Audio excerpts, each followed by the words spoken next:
रणरङ्कधीरं राजीवनेत्रं रघुवंशनाथं कारुण्यरूपं करुणाकरन्तं श्रीरामचन्द्रं शरणं प्रपद्ये। मनोजवं मारुततुल्यवेगं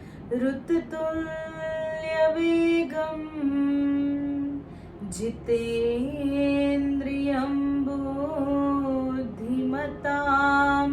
वरिष्ठं वातात्मजं वा नरयूथमुख्यं श्रीरामदूतं शरणं प्रपद्ये। श्रीरामभक्तं शरणं प्रपद्ये। जय श्री राम, जय श्री राधे कृष्ण। राम के कदमों पर कथानक में आप सभी का फिर से स्वागत है। आज हम महर्षि याज्ञवल्क्य और ऋषिवर भारद्वाज के संवाद के बारे में बात करने वाले हैं। एक ऐसा संवाद जिसने राम कथा रूपी ज्ञान की गंगा बहा दी। किसी भी कथा की शुरुआत संवाद से ही होती है। किसी भी शास्त्र को खोल के अगर हम देखेंगे तो उसमें श्रोता और वक्ता के बीच संवाद है। समय के साथ मर्यादाएं बढ़ती गई और वो जो परंपरा थी वो धीरे धीरे कम होती गई। इस डिजिटल युग में हम ये कर सकते हैं कि अगर किसी का कोई प्रश्न है तो वो जैसे कमेंट करके पूछ सकता है, या फिर अगर कहीं पर लाइव कथा चल रही है जहां पर जाकर आप बैठे हैं और आपका कोई प्रश्न है तो आप चिट्ठी में लिखकर कथावाचक को, वक्ता को दे सकते हैं और वो आपको उसका सही उत्तर बताएंगे। प्रश्न पूछने की एक मर्यादा और एक तरीका होता है, लेकिन वो मर्यादा और तरीका धीरे धीरे खोता गया। इस वजह से ही इन सबको रोकना पड़ा। हम आज बात करने वाले हैं महर्षि याज्ञवल्क्य और ऋषिवर भारद्वाज के संवाद की। संशय एक बहुत बुरी बला है। कहते हैं ना, जिसको शक हो जाता है उसकी कोई दवा नहीं होती। शक अगर एक बार मन में घुस गया तो उसको बाहर निकालना बहुत ही मुश्किल हो जाता है। ऐसी ही कथा हम सुनने वाले हैं आज भारद्वाज जी की। भारद्वाज जी तो बहुत ही बड़े ज्ञानी संत थे, लेकिन जब संसार को रास्ता दिखाने की बात आती है तो बड़े बड़े ऋषि मुनि भी ये जताते हैं कि जैसे उन्हें संशय हुआ है, जैसे उन्हें शक हुआ है। भारद्वाज मुनि का परिचय देते हुए तुलसीदास जी महाराज कहते हैं, भरद्वाज मुनि बसहि प्रयागा, तिनहि राम पद अति अनुरागा, तापस सम दम दया निधाना, परमारथ पथ परम सुजाना। भारद्वाज जी जो कि प्रयागराज में रहते हैं और जिनको राम के चरणों में अत्यंत प्रेम है, प्रभु श्री राम के चरणों में जिनको प्रेम है, सबसे पहला ये जो परिचय है बड़ा ही सुंदर है। अगर भगवान श्री राम के चरणों में उन्हें प्रेम है तो भगवान श्री राम के प्रति संशय होना तो असंभव सा ही है।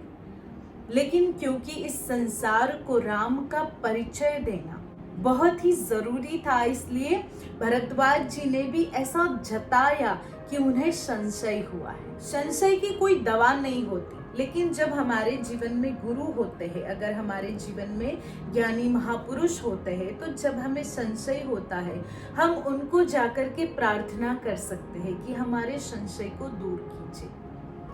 इस संसार में और इस समय में, खास करके इस कलयुग में और इस फास्ट युग में, हम सभी जानते हैं कि शक करना तो बहुत ही आसान हो गया है। एक दूसरे के ऊपर हम बिना सोचे समझे, बिना कुछ जानकारी लिए, थोड़ा बहुत अगर किसी से सुन भी लेते हैं ना तो हम शक करने लगते हैं और फिर वो शक इतना गहरा हो जाता है कि रिश्ते खत्म होने तक की बात आ जाती है। मुझे लगता है कि अगर हमें किसी के ऊपर शक है या फिर हमें किसी के किसी वर्ताव से कोई तकलीफ है तो सीधा जाकर के क्यों ना उन्हीं से बात की जाए। क्यों ना सीधा मुंह पे उन्हीं से पूछा जाए, तो दूध का दूध और पानी का पानी हो जाएगा। जरूरत ही नहीं पड़ेगी बेकार का शक करने की, जरूरत ही नहीं पड़ेगी बेकार के झगड़े करने की।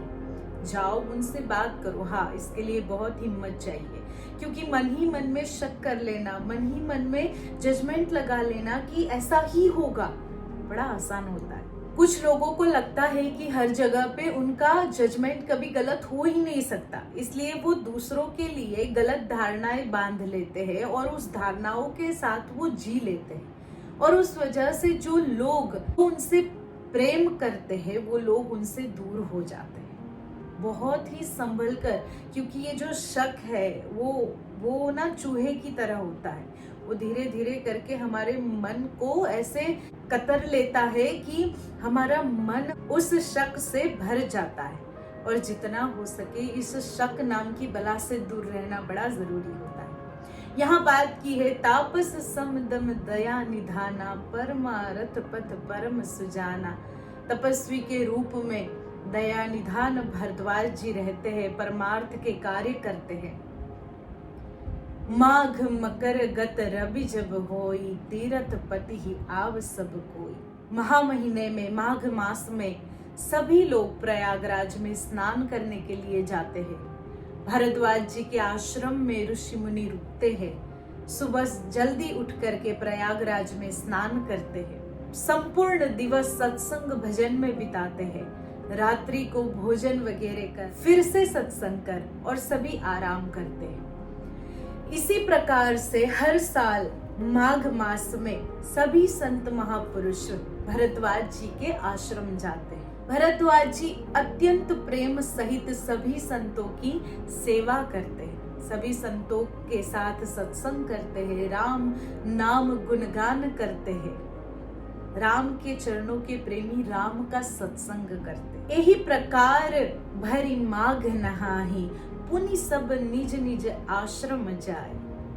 उसी प्रकार से एक बार माघ मास में सभी संत ऋषिगण पधारे और सब ने स्नान वगैरह करके सब अपने आश्रम की ओर चले। जैसे ही माघ मास पूर्ण हुआ सभी ऋषि मुनि अपने आश्रम की ओर चल दिए। उस समय भारद्वाज जी ने जाग बलिक मुनि परम विवेकी, भरद्वाज राखे पद टेकी। बड़ी ही सुंदर विवेक की बात यहाँ बताई है। याज्ञवल्क नाम के ऋषि थे जो अत्यंत ज्ञानी थे, अत्यंत विवेकी थे, और भरद्वाज जी ने भी अपना विवेक दिखाते हुए उनके चरणों में प्रणाम किया, उनके चरण को पकड़कर कहा कि ऋषिवर आप अभी मत जाइए, मेरे मन में कुछ प्रश्न है, कुछ संशय है, मैं चाहता हूँ कि आप उन संशयों का नाश करें। आप परम ज्ञानी हैं, आप परमात्मा के परम भक्त हैं, आप वेद के, उपनिषद के, सभी शास्त्रों के, ग्रंथों के जानकार है, और एकमात्र आप ही है जो मेरे संशय का नाश कर सकते हैं। भरद्वाज जी ने अत्यंत विवेक पूर्वक उनसे प्रार्थना की है, आप रुक जाइए।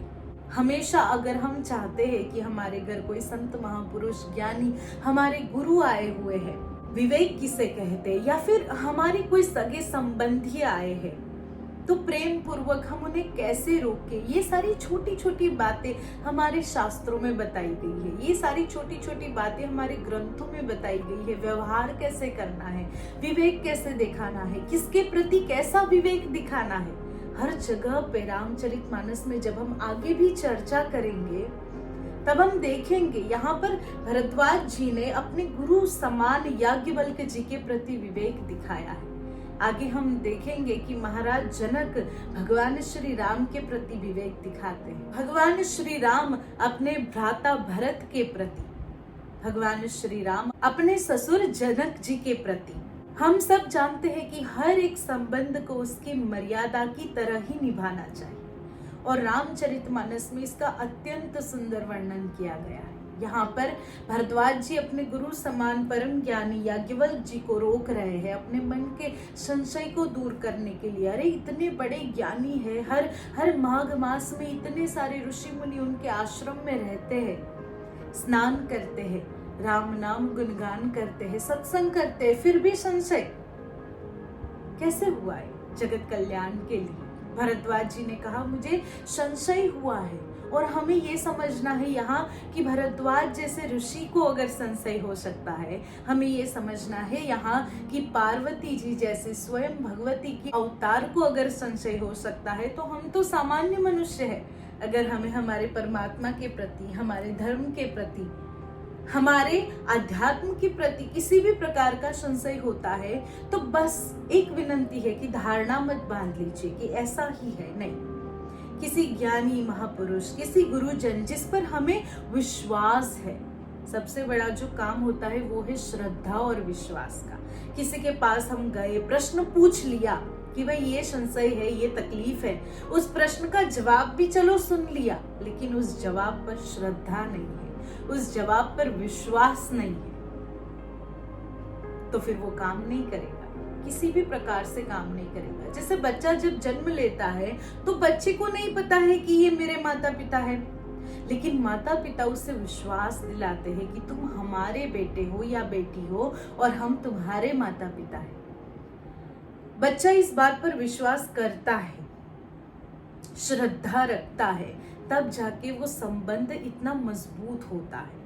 हर एक जगह पर परमात्मा से भी अगर हम संबंध बांधना चाहते हैं, हम चाहते हैं कि हम परमात्मा से जुड़े, हम अपने उस जिसके हम अंश है, जो हमारा परमात्मा है, जो हमारे अस्तित्व का कारण है, उस परमात्मा पर अगर हम श्रद्धा और विश्वास, अगर उस परमात्मा से हम जुड़ना चाहते हैं, तो हमें गुरु की बात पर, ज्ञान की बात पर, अध्यात्म की बात पर, शास्त्रों की बात पर श्रद्धा और विश्वास रखना बहुत ही ज्यादा जरूरी होता है।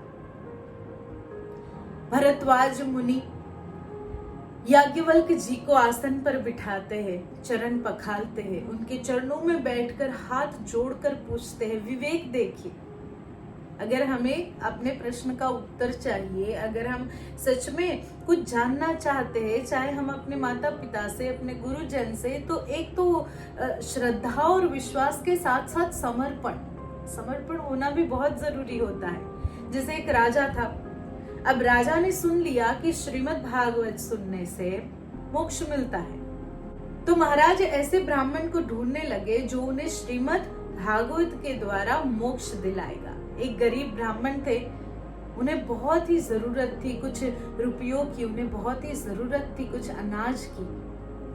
महाराज ने कहा, श्रीमद् भागवत की कथा जानते हो? बोले हाँ।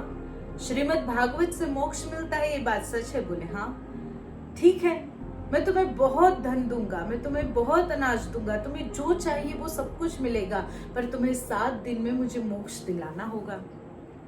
ब्राह्मण देव को बड़ी जरूरत थी। ब्राह्मण देव बोले ठीक है, जैसा आप कहे मैं आपको मोक्ष दिला दूंगा, कल सुबह आ जाना कह करके राजा अपने कक्ष में चले गए।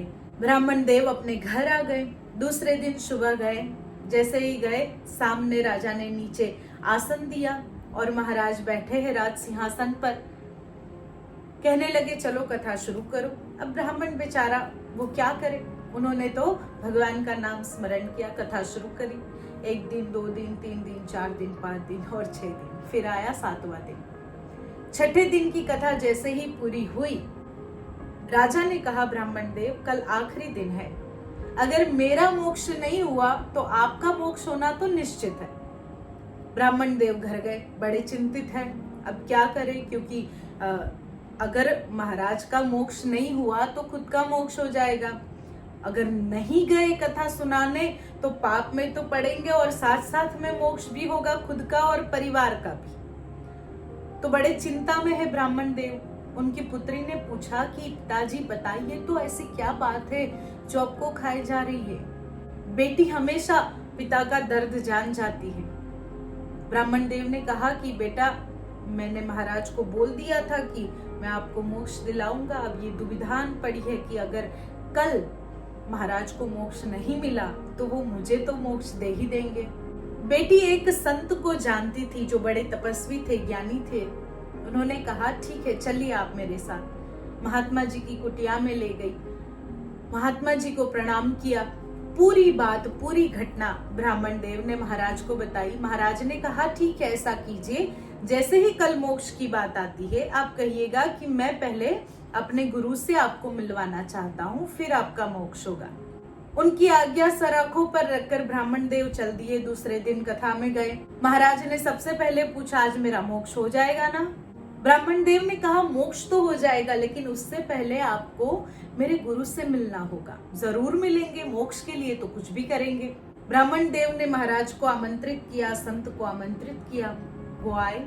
सबसे पहले संत ने कहा कि महाराज, मोक्ष तो आपको मिल जाएगा, लेकिन आपको मुझे वचन देना होगा कि मैं जो कुछ भी कहूंगा वो सब कुछ आप करेंगे। राजा ने वचन दे दिया, आप जो कहेंगे वो मैं करूंगा।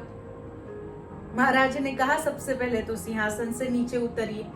उन्हें सिंहासन से उतार करके महाराज खुद सिंहासन पर जाकर बैठ गए। सैनिकों को बुलाया।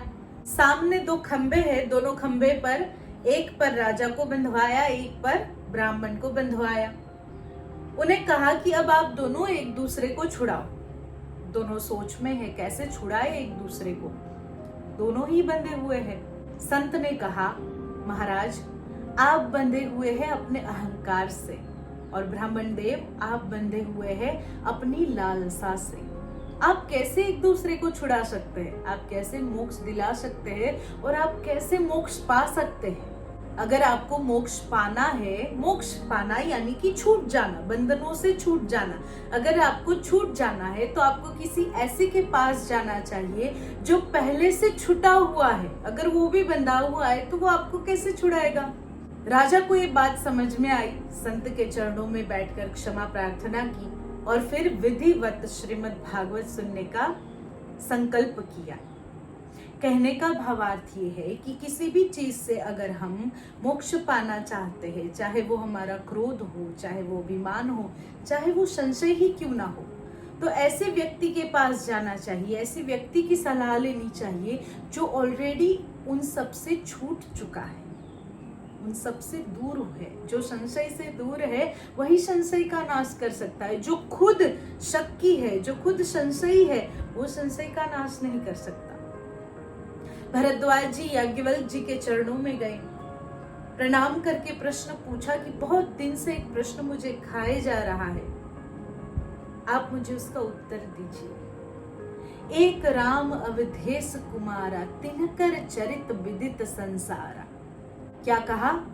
एक राम जो कि अयोध्या नरेश महाराज दशरथ के पुत्र है और जिनका चरित्र पूरे संसार को पता है। नारी बिरह दुख लयऊ अपारा, भयऊ रोष रन रावण मारा। कि उनकी पत्नी का हरण हो गया था, बड़े दुखी हुए और जैसे ही क्रोध आया उन्होंने रावण को मार दिया। एक तो वो राम है। अब दूसरे, प्रभु सोई राम की अपर को जाहि जपत त्रिपुरारी, सत्य धाम सर्वज्ञ तुम्ह कहु विवेक विचारी।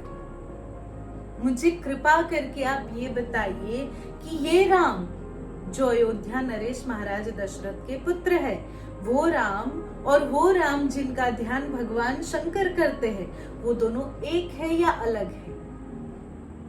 मुझे अत्यंत विचार करके विवेकपूर्ण आप ये बात बताइए। याज्ञवल्क्य जी महाराज राम चरित्र सुनना चाहते हैं। भरद्वाज जी ये जानकर ही अत्यंत प्रसन्न हो गए।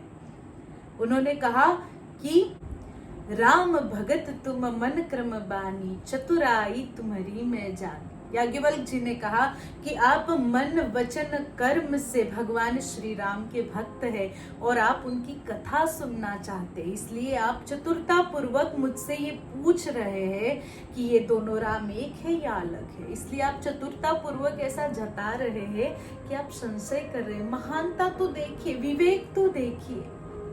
संशय होने के बाद भी याज्ञवल्क्य जी महाराज उनका अपमान नहीं करते या हंस नहीं रहे। भरद्वाज जी ने पहले ही कहा, मुझे पूछते हुए संकोच हो रहा है, इसलिए कि कहीं आप ये ना सोचे कि इतने साल की भक्ति कहाँ गई कि अभी तक ये प्रश्न है, और अगर नहीं पूछता हूँ तो नुकसान हो रहा है कि मैं सत्य को नहीं जान पाऊंगा।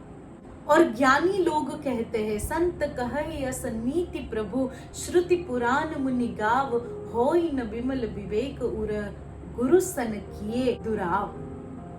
कि अगर गुरुदेव से कोई भी बात छुपाते हैं तो वो विवेक नहीं है, वो सही नहीं है। अपने गुरु से तो सब कुछ पूछ लेना चाहिए, सब कुछ कह लेना चाहिए। इसलिए मैं आपसे विनती करता हूँ कि मुझे बताइए कि वो दोनों राम एक है या अलग है। याज्ञवल्क जी महाराज कहते हैं, राम कथा ससी किरण समाना, संत चकोर करही जही पाना। राम कथा एक ऐसे चंद्रमा की किरण के समान है जिनको संत चकोर बनकर उसका नित्य निरंतर पान करते हैं। निरंतर वो राम कथा का गान करते हैं, निरंतर वो राम कथा का मंथन करते हैं, राम चरित्र का मंथन करते हैं। हे भरद्वाज जी, आज मैं आपको वही कथा सुनाऊंगा जो कथा एक बार भगवान शिव शंकर, भगवान महादेव त्रिपुरारी ने भगवती माँ पार्वती जी को सुनाई थी। वही कथा में अपनी मति अनुसार आज मैं आपको सुनाऊंगा। दो संतों के मिलन की यहाँ बात, दो संतों के बीच के संवाद में विवेक की यहाँ बात है। कितनी सुंदरता से भरद्वाज जी पूछते हैं और कितनी सुंदरता से याज्ञवल्क जी जवाब देते हैं। आज हम राम के कदमों पर कथानक को यहीं पर विश्राम देते हैं। हम अगले वीडियो में बात करेंगे कि कैसे भगवान शिव ने भगवती माँ पार्वती को कथा सुनाई, क्यों सुनाई, उनके चरित्र का हम पान करेंगे। मुझे आशा है कि आपको राम के कदमों पर कथानक पसंद आ रहा होगा। अगर आपको पसंद आता है तो वीडियो को लाइक कीजिए, शेयर कीजिए। अगर आपका कोई प्रश्न है तो मुझे कमेंट करके पूछ सकते हैं। चैनल को सब्सक्राइब करना ना भूलें। हम मिलेंगे अगले वीडियो में, तब तक आप सभी अपना ध्यान रखिए। जय श्री राम, जय श्री राधे कृष्णा।